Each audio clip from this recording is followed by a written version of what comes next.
Hello guys, welcome to my YouTube channel. आज बनेंगे exercise 5.1 question number first का second part. लिखा है the amount of air present in a cylinder. एक cylinder में air आपको उसमें प्रेजेंट है, ठीक है। व्हेन अ वैक्यूम पंप, उसमें वैक्यूम पंप करते हैं। वैक्यूम पंप जब आप करेंगे तो 1/4 of the air remaining in the cylinder at a time. उसमें हर जब आप पंप करेंगे तो 1/4 जो उसमें जो है से एयर उसमें रिमूव हो जाएगी। जितनी टाइम्स आप करेंगे उतने टाइम 1/4 टाइम्स एयर जो है 1/4 पार्ट एयर जो है रिमूव हो जाएगी। आपको सबसे पहले लेट करना पड़ेगा air present in a cylinder. Cylinder में एयर कितनी प्रेजेंट थी यानी पहले से, तो हमने लेट किया है the volume of cylinder be x. The volume of cylinder be x, ठीक है। The volume of cylinder be x, ठीक है। इसमें उसमें वॉल्यूम है कितनी 64 है। अब इसमें से जितनी बार आप अगर पंप करेंगे उतनी बार 1/4 पार्ट जो है रिमूव होती है, यानी 64 हमने लेट कर। अब 64 में कितने आप रिमूव 64 का क्या निकालेंगे 1/4 पार्ट। तो यहाँ पे देखिए 64 मल्टीप्लाई बाय 1/4 पार्ट अपन निकालेंगे, यानी 4 1 जा 4, 4 1 जा 4, 4 6 जा 24। 64 का 1/4 कितना आ रहा है 16 आ रहा है। 64 का 1/4 कितना आ रहा है 16 आ रहा है। यहाँ पे लिखिए 64 में 1/4 पार्ट अगर माइनस करेंगे, यानी 1/4 पार्ट आपने किया तो कितना आया 16 आया। 1/4 पार्ट आपने माइनस किया तो इस 64 में से 16 गया, यानी 48 बचा। इसमें इतना जो है पहले एयर प्रेजेंट इतनी थी सिलेंडर में। अब 64 का 1/4 पार्ट उसमें से माइनस कर दिया है। अब कितनी बची एयर 48 बची। अब इसमें से भी एक बार और एयर को माइनस कीजिए, यानी 48 माइनस 48 का 1/4 पार्ट कितना होगा ये देखिए 48 माइनस 1/4 पार्ट, यानी 4 1 जा 4, 4 जा 4, 4 2 जा 8, 12 1 जा 4। 48 का 1/4 कितना होगा 12 होगा, यानी 48 में 12 अभी माइनस करेंगे तो इसका आंसर कितना आएगा 36 आएगा, ठीक है। अब फिर एक बार और 36 में एक बार 1/4 पार्ट आप माइनस कीजिए, मतलब कि जितने एपी हमको निकालनी है।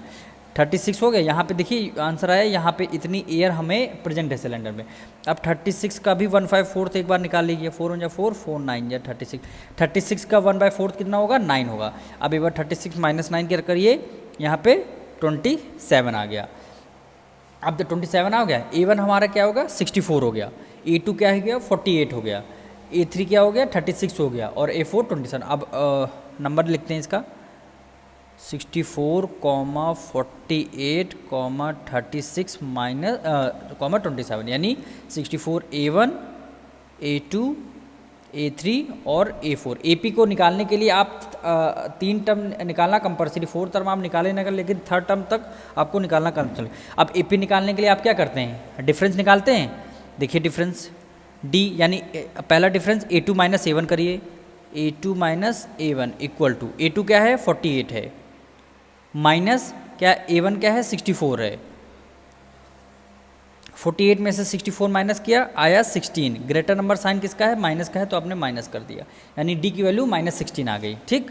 एक बार और आप AP निकालने के लिए 2 बार D निकालिए। अब पहले आपने किया था A2 माइनस A1, इस बार करिए A3 माइनस A1, यानी A2 माइनस A1 किया था, इस बार करिए A3 माइनस A2 करिए, ठीक।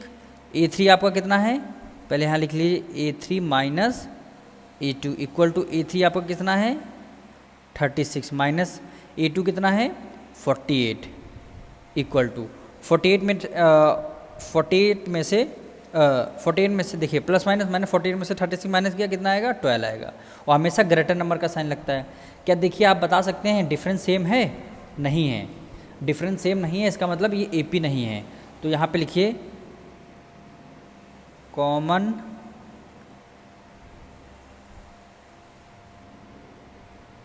Difference is not same. Common difference same नहीं है, it is not an AP, it is not an AP। ये कॉमन डिफरेंस सेम नहीं है तो क्या होगा, ये AP नहीं है। अब मिलते हैं नेक्स्ट वीडियो में।